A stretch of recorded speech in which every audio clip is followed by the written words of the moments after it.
మహిళా బిల్లు రావడంతో కాంగ్రెస్ పార్టీ పాత్ర ఎంత మాత్రం లేదన్నారు బీఆర్ఎస్ ఎమ్మెల్సీ కల్వకుంట్ల కవిత. మహిళా రిజర్వేషన్ చట్టం అమలుకు కేంద్రంపై కాంగ్రెస్ ఎందుకు ఒత్తిడి చేయడం లేదని ఆమె ప్రశ్నించారు.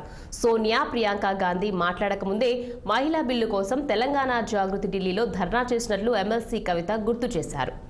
తెలంగాణలో మహిళలకు ఇచ్చిన హామీల సాధనకై ఎమ్మెల్సీ కవిత పోస్ట్ కార్డ్ ఉద్యమాన్ని మొదలుపెట్టారు.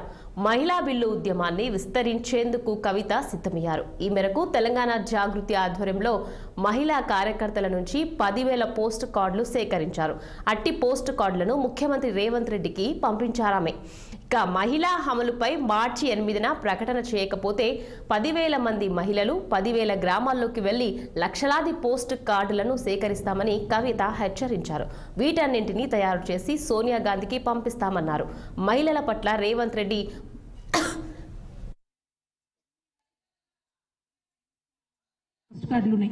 ఇవి 10,000 పోస్ట్ కార్డులు ఉన్నాయి. ఈ 10,000 పోస్ట్ కార్డులు కూడా మేము చాలా జాగ్రత్తగా ప్రతి ఒక్క పోస్ట్ కార్డు మీద Aadhaar card number, cell phone number, గ్రామం పేరు, మండలం పేరు, జిల్లా పేరు అన్నీ కూడా వేసి గౌరవ ముఖ్యమంత్రి గారి కోసమని కేవలం మా జాగృతి కార్యకర్తలై మాత్రమే ఒక 10,000 పోస్ట్ కార్డులు ఇవాళ తయారు చేసుకోవడం జరిగింది. ఇది గౌరవ ముఖ్యమంత్రి గారికి మేము ఇవ్వడం జరుగుతుంది. జాగృతి ఆధ్వర్యంలో కేవలం మా జాగృతి ఆడబిడ్డలో కార్యకర్తలై మాత్రమే 10,000 పోస్ట్ కార్డులు ఇవాళ సేకరించి మీకు ఇక్కడ చూపిస్తా ఉన్నాం.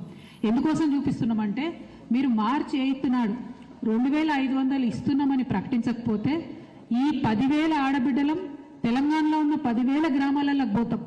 వేలాదిగా లక్షలాదిగా ఇట్లాంటి పోస్ట్ కార్డులే తయారు చేసుకొని మీ సోనియా గాంధీ గారికి 10 జనపథ్కి మేము పంపుతామని ఈ సందర్భంగా ప్రభుత్వానికి మేము హెచ్చరిక చేస్తూ ఉన్నాం.